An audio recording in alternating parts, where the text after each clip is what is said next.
So yesterday, it was asked of me to take a certain somebody to a record store. I had several thoughts on this. First, where the hell is there a record store?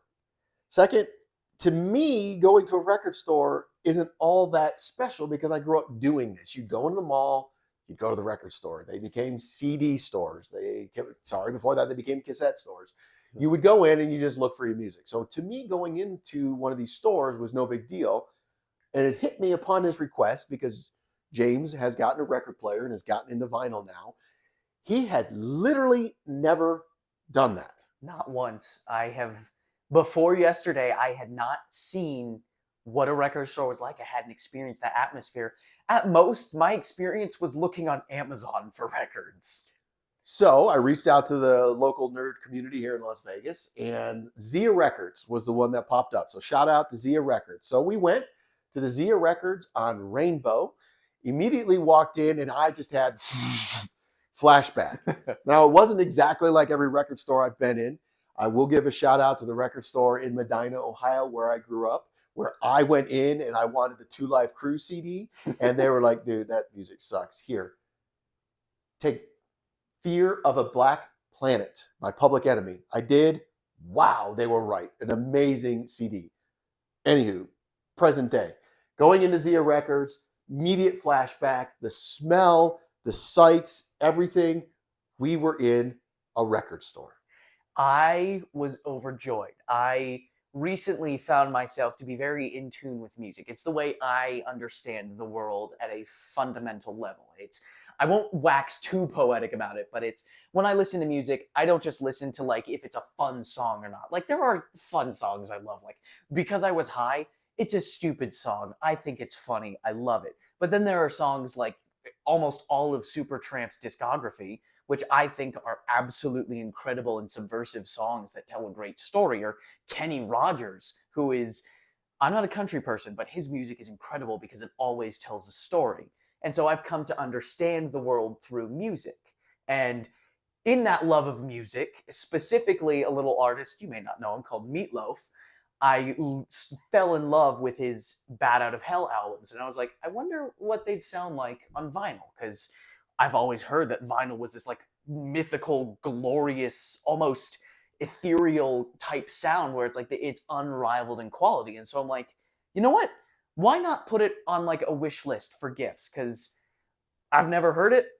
It doesn't hurt to give it a try. So I got a turntable. I got Bat Out of I got a turntable. I got Bat Out of Hell. I got Bat Out of Hell 2. I got Fleetwood Mac, Prince, Beatles, Daft Punk, Michael Jackson. There might be another one in there. I got a Guardians of the Galaxy one, and I took out the vinyl, and I had been raised on CDs. So I was taught that like things that are shaped like discs are incredibly fragile. So I'm like very carefully taking the vinyl out, and I still do it just because it's just the way I am. And I finally put it on the turntable after I have it all set up. And then before I play any music, I'm like, how do I put the needle on it? And so my dad could definitely tell you about that part. Again, this was a Christmas present, so it was like, oh my God, he has no idea how to use it. My bad. So I came in, dropped the needle down, and explained to him how to find a song. You are not necessarily going to get the exact point you want every time, but you just lift the needle up. You got to be careful because you don't want to scratch it. But yes, you drop the needle down in the point you want, or listen through it all the way through. You go out to in. You don't have to do that. The record does it for you. But it was just funny to explain these things that I grew up with and learned along the way, but have not used for years, to my son, who had never done this. And it was almost inverse of that. Yes, he grew up with CDs, but has predominantly been with iTunes and digital music, to now going back to literally almost the beginning of music, where it's like, yeah, here's a record. And it's when I finally learned how to drop the needle, I was blown away by the audio quality, because describing it cannot do it justice.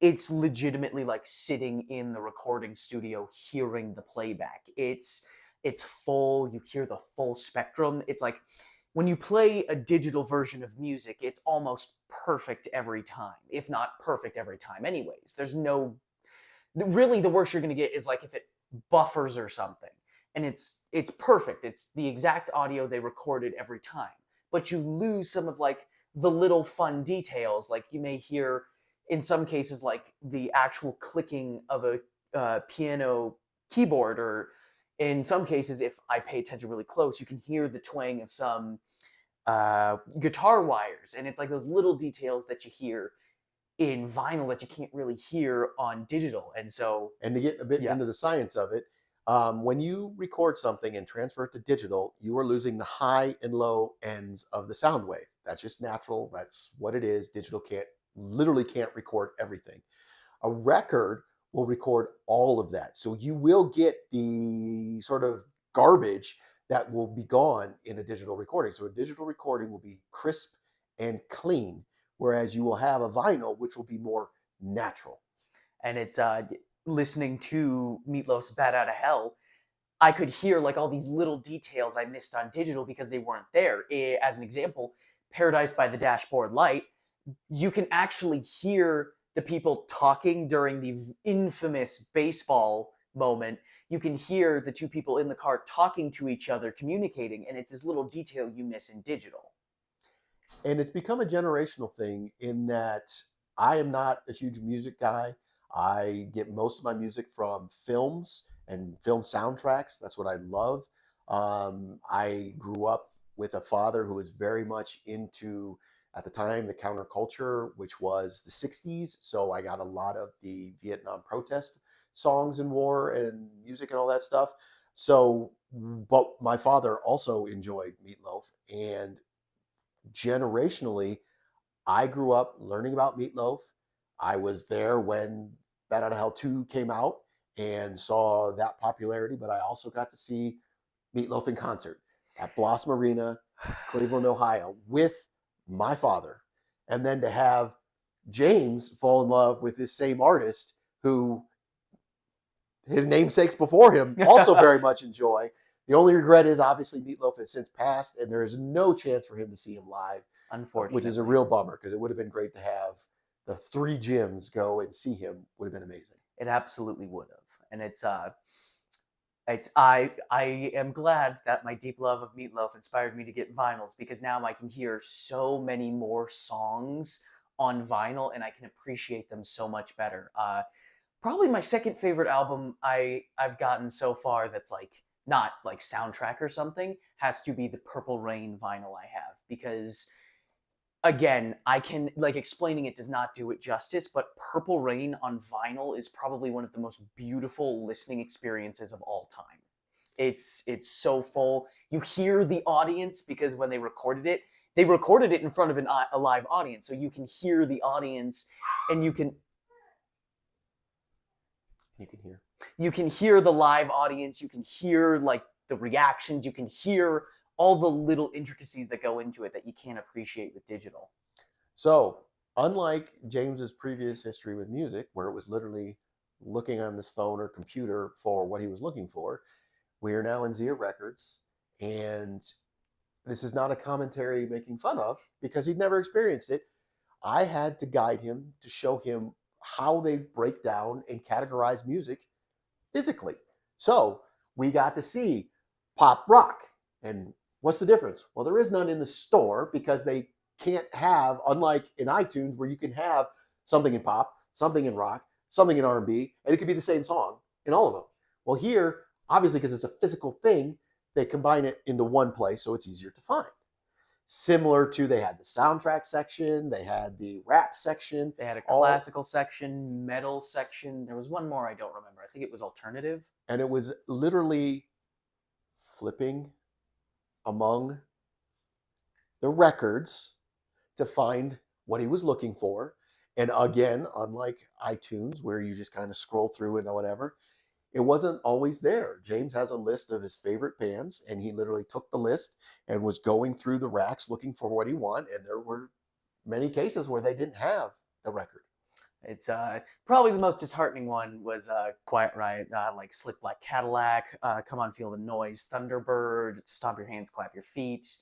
Winners take all, only the young, or something like that. No, that's, I don't know who does Only the Young, but I think that's Billy Joel. No, it's The Wild and the Young. And it's I was really hoping I could find their classic mental health album, because recently iTunes has updated the audio for Come On Feel the Noise, and it's not good. So I was hoping maybe I could find a vinyl with it that I could play and finally hear one of my favorite pump up songs on vinyl. And unfortunately, they didn't have it. That's also the interesting thing about the record store is they're still making vinyls, obviously. So there are new records, but most of them are used and older from the original popularity of records. So James had, for the first time ever, flipping through and seeing used records instead of opening it up with straight from Amazon, what have you. Which I have done a lot. And one of the cool examples of like seeing a vinyl that just released that I just got in the store, I am a huge fan of the anime Neon Genesis Evangelion. And I really love the soundtrack. So I bought the vinyl on Amazon. And when we walked into the store, one of the new vinyls on display was the Evangelion vinyl. And it was interesting to see that it's cool that this art form, which is a miracle in and of itself that it works, is still being used so heavily. So let us know in the comments below what you think. Are you familiar with record stores? Is this something you do? Is there a record store in Las Vegas or even Cleveland or LA or Tahoe Anywhere. area this is where we go frequently that you think we should check out? Let us know what you think in the comments below. Also, what is your favorite vinyl?